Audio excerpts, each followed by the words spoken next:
देखिए मीडिया तो मुझे ये मानता हूँ मैं कि जो मुख्य लोग कहते थे मुख्य धारा का मीडिया बुनियादी तौर पर ये जनता का, देश की आवाम का दुश्मन बन चुका है।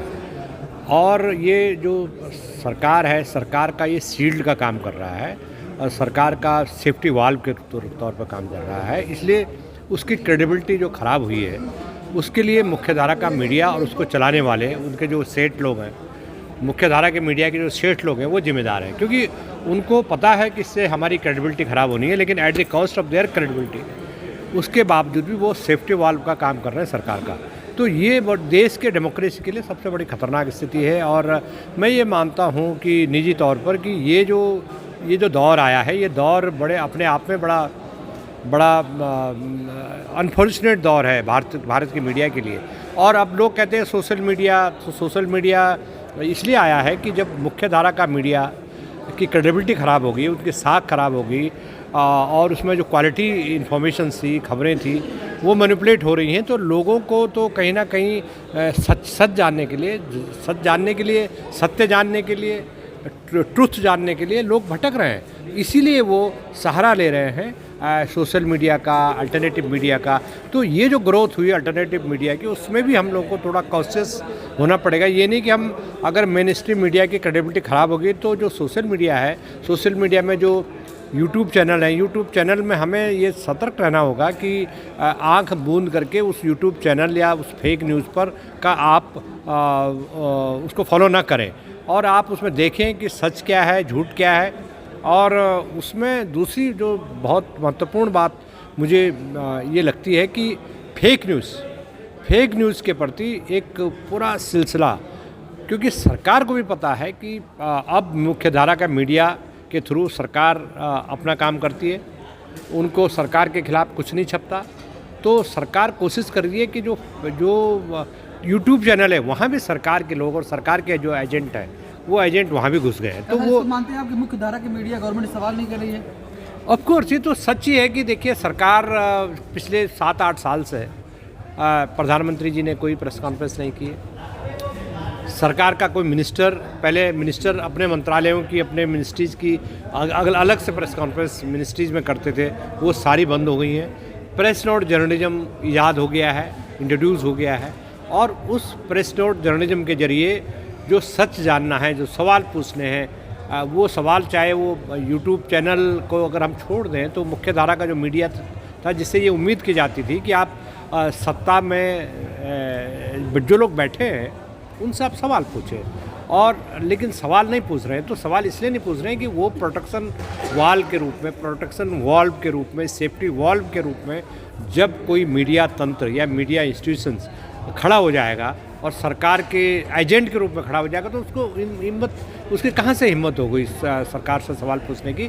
दूसरी बात है कि इस देश के जो टैक्स पेयर का करोड़ों रुपया, सैकड़ों करोड़ रुपया, इवन हज़ारों करोड़ रुपया, जितने टेलीविज़न चैनल्स हैं, जितने प्रिंट मीडिया हैं, और जो सरकार के सपोर्टर्स डिजिटल जो एजेंट्स हैं सरकार के, उनको जा रहा है। और इस देश में जो गरीबों के हिस्से का जो पैसा है, जिसमें एजुकेशन का जो बजट है, आपका MSME जो छोटे मोटे जो रोज़गार हैं, उन रोज़गार को खोलने का जो बजट है, रोज़गार उपलब्ध कराने का जो बजट है, वो बजट सरकार की वाहवाही में लूट रहा है। तो ये सरकार की जनता के टैक्स का पैसा है, और जनता के टैक्स के पैसे को आप इस तरह से लुटवा रहे हैं। पब्लिक के हिसाब से पब्लिक को उसका हिसाब नहीं दे रहे हैं आप। सर, जिस तरीके से मीडिया हाउस पर भी कॉर्पोरेट लोगों का कब्जा हो रहा है, सेठ लोग जो खरीद ले रहे हैं, तो क्या इससे कुछ इम्पैक्ट पड़ेगा कि उसकी ईमानदारी पर सवाल उठेगा?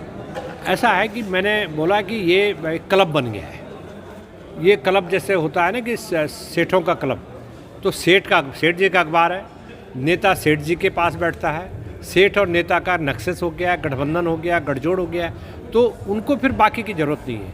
आप सेठ का जो टीवी चैनल है या सेठ का जो प्रिंट मीडिया है, जो अखबार है, वो सरकार के मंत्री की या सरकार में बैठे ताकतवर लोगों की फ़ोटो छाप रहा है।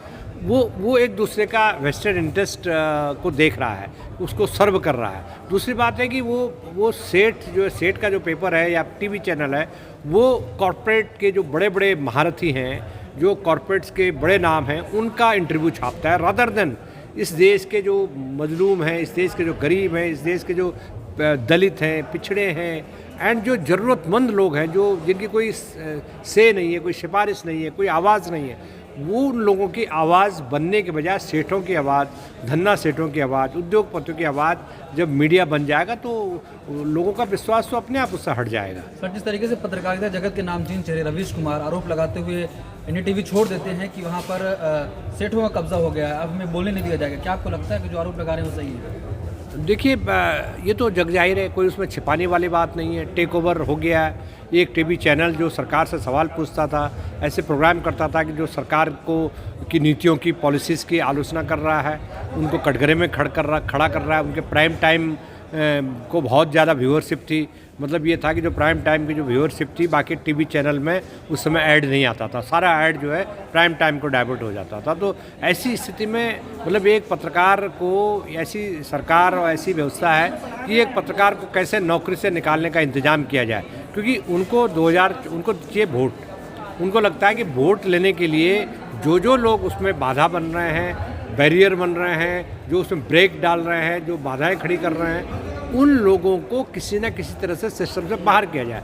वही उन्होंने किया। और किस तरह से, जिसको कहते हैं हॉस्टाइल टेक ओवर कहते हैं इसको, कि आपने एक जाल बुन करके आपने एक कंपनी, आपको पता है ये कंपनी टेक ओवर, ये इसके शेयर खरीदे हुए हैं, NDTV के शेयर इन्होंने खरीदे हुए हैं। आपने ऐसा जाल बिछाया कि उस कंपनी को एकदम टेक ओवर कर लिया। टेक ओवर करने के बाद आप जो भीतर घुस गए, और जो पॉलिसीज़ थी, जिन पॉलिसीज़ के आधार पर NDTV सरकार से सवाल पूछता था, उन पॉलिसीज़ को आपने कैप्चर कर लिया। और ये तो ऐसी बात होगी कि आप अंडे नहीं खाना चाहते, आपने पूरी मुर्गी को ही ख़त्म कर दिया।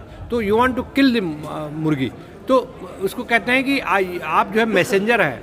अब पत्रकारों को क्यों टारगेट किया जा रहा है? यूट्यूब चैनल के पत्रकारों को क्यों टारगेट किया जा रहा है? डिजिटल मीडिया के पत्रकारों को क्यों टारगेट किया जा रहा है? क्योंकि वो सवाल पूछ रहे हैं, ऐसे सवाल पूछ रहे हैं, ऐसे सवाल उठा रहे हैं जिनका जवाब सरकार के पास नहीं है। सर, आखिरी सवाल, तो इस दौर में क्या करना होगा जब सेठों का कब्जा हो जा रहा है मेन स्ट्रीम मीडिया पर, तो फिर कैसे जनता की? देखिए, इस देश में जिन्होंने इनको वोट दिया है, ये अपने आप तो पावर में बैठे नहीं है। इनको जनता ने वोट देकर पावर में बिठाया है। ये जनता जब तक जागेगी नहीं, जब तक लोग खड़े नहीं होंगे, जब तक इनको वोट डालने वाले को अलर्ट नहीं किया जाएगा, उनको इनलाइटन नहीं किया जाएगा, उनमें अवेयरनेस नहीं फैलाई जाएगी, उनको सच नहीं बताया जाएगा, अल्टीमेट सच जब उनको पता लगेगा कि वो इन लोगों से अलर्ट होंगे और उनको इनकी असलियत पता लगेगी कि ये किस तरह के लोग हैं, ये किस तरह से सत्ता पर कब्जा करना चाहते हैं, किस तरह का एक फेक नैरेटिव एजेंडा सेट कर रहा है। ये जो मीडिया है जो एजेंडा सेट कर रहा है, जो बता रहा है कि खबर ये है, जो बता रहा है कि देश में अगर बेरोजगारी है, इकोनॉमी डंप हो रही है, लोगों को एजुकेशन नहीं है, क्वालिटी एजुकेशन नहीं है, हमारे यहाँ डॉक्टर्स की बहुत बड़ी डिमांड है, वो डॉक्टर्स प्रोड्यूस नहीं कर पा रहे हैं और लोग बिना किसी इलाज के मर रहे हैं, दम तोड़ रहे हैं, बेरोजगार घर घर में बेरोजगार है। लोग वो कह रहे हैं कि हमें तो बेरोजगारों की चिंता ही नहीं है, हमें तो पहले अपना धर्म बचाना है।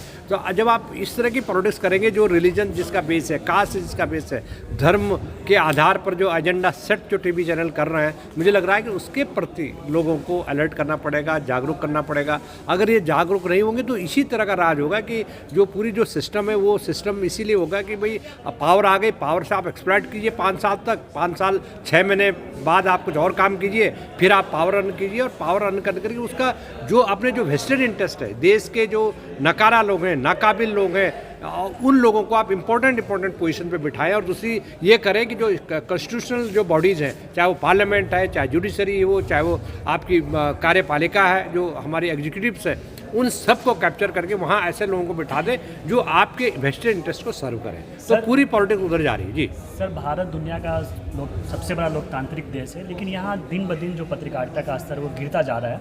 अब प्रेस क्लब ऑफ इंडिया के अध्यक्ष है, इस नाते अब क्या पहल करेंगे कि जो फ्रीडम एक्सप्रेशन है, जो पूरे जर्नलिज्म का जो एथिक्स है वो बचा रहे सर? देखिए, पूरी दुनिया में हम डेमोक्रेसी का दावा करते हैं। देखिए, ये अगेन दूसरा सवाल ये आ गया कि इस देश की आवाम तय करेगी, इस देश की जनता तय करेगी, क्या वो ऐसी सरकार को बर्दाश्त करेंगे, ऐसी सरकार को वो सत्ता में बार बार बिठाते रहेंगे, जो सरकारें जनता के जो मुद्दे हैं, जनता के जो उसूल हैं, जनता के जो मशाइल हैं उन मुद्दों से हटा करके एक फेक नैरेटिव बनाएं और देश की जो मेन स्ट्रीम, जैसे मैंने बोला कि मेन स्ट्रीम जो मीडिया है वो सरकार का एजेंट जब बन गया है तो पूरी दुनिया में भारत की थूथू हो रही है, भारत की फ्रीडम ऑफ स्पीच की थूथू हो रही है। और मैं ये मानता हूँ जो चीज़ें हो रही हैं वो चीज़ें इस तरह से हो रही है कि जैसे देश में कुछ रहा नहीं गया, आप मीडिया को मैनेज कर लीजिए और मीडिया को मैनेज करके कंट्रोल कर लीजिए, उसके बाद आप पावर हासिल कर लीजिए और पावर हासिल करने के जब आप पावर में आ जाएं तो सारे इंस्टीट्यूशंस जो इंस्टीट्यूशन हैं, जिन इंस्टीट्यूशन के लिए हमारी डेमोक्रेसी को आइडेंटिफाई किया जाता है, पार्लियामेंट, संसद, इंडिपेंडेंट पार्लियामेंट, इंडिपेंडेंट संसद, इंडिपेंडेंट आपके जो एग्जीक्यूटिव्स है, उसका जो पूरा जो इंडिपेंडेंट देश की डेमोक्रेसी को का सिंबल्स है। भारत का जो कॉन्स्टिट्यूशन है, भारत का कॉन्स्टिट्यूशन कहता है कि freedom of speech and expression, तो फ्रीडम ऑफ स्पीच और एक्सप्रेशन की बात कहाँ हो रही है? सरकार के एजेंडे में कुछ है नहीं। तो मुझे लगता है कि जब तक देश की जनता नहीं जगेगी ये सारी चीज़ें चलते रहेंगी। Thank you.